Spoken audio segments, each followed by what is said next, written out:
secret that will automatically tell you if someone does or does not like you. And at first, I never really noticed this. Most people will never know what this means. But the first time I actually saw this was when RSD, the group of pickup artists, pointed it out to me. Once you see this and understand it, then it will make so much more sense. And it happens when you hug somebody. When you are hugging them, but they do not find you attractive, then they will give you what RSD called the dog pat. Then their hands are wrapped around you, and then they start patting your back like a dog. This means they are very uncomfortable, and they are viewing the situation as very awkward, almost like they're trying to tap out of the situation. But if someone is very interested and attracted to you, during the hug, they may turn their head and rest it on you. But when the hug is coming to an end, watch what their hands do. If they glide on your back, arms, or your ribs if they're short, then they are most likely attracted. It's because humans are physical creatures. When we like somebody, we subconsciously want to touch them as long as we can.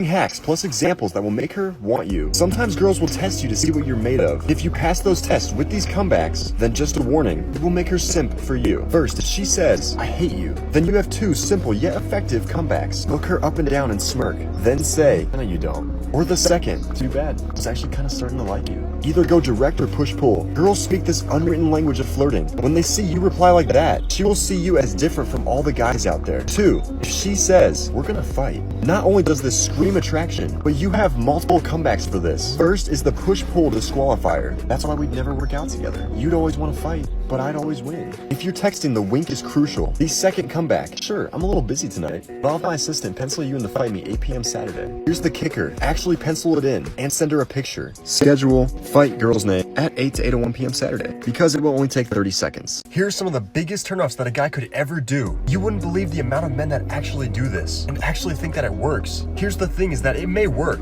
but just on the wrong people. There are guys that will get a Gucci phone case, go on a date, and while they're on the date, they will casually pull out their phone and then put it face down on the table just so she notices it. And that's not even the worst I've heard. There are guys that drive nice cars, and right as they're sitting down for dinner, they will take their car keys out of their pocket and lay them on the table so she sees the Ferrari logo. They are thinking, if I show off my money, then she's gonna like me more. But all that does is the opposite. If they are not a gold digger, they will most likely view it as a bribe. They're thinking this, he's probably trying to show off his money to make me like him more, which means that he must be overcompensating for something. Doing this makes it look like you don't believe who you are is enough. So you try to keep people in your life not for you, but for what you have. Here are some secrets to being more mysterious and attractive. Most girls are attracted to mystery. One great trick to use to be more mysterious is confusion. If a girl has some attraction for you, but all of a sudden you become readable, clingy, and predictable, then this significantly decreases attraction. To psychologically confuse the other person, you need 2 things. First, to hide your intentions. Second, you need to be unpredictable by giving off mixed signals. In person and especially one-on-one, give her attention, subcommunicate that you like her, but then act less interested in social situations. You may think this will make someone uninterested,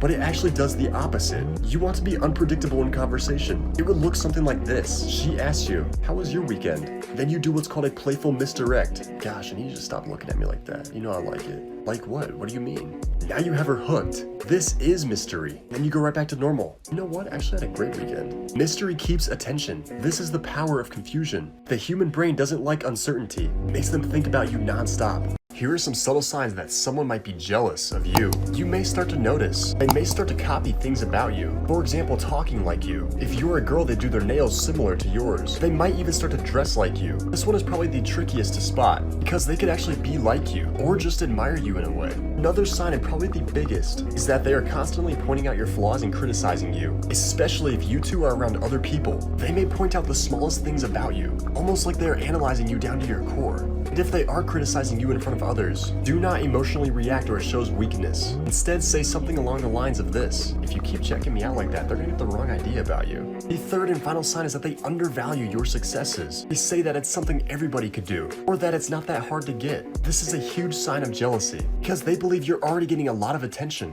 They want to take away as much as possible out of pure envy.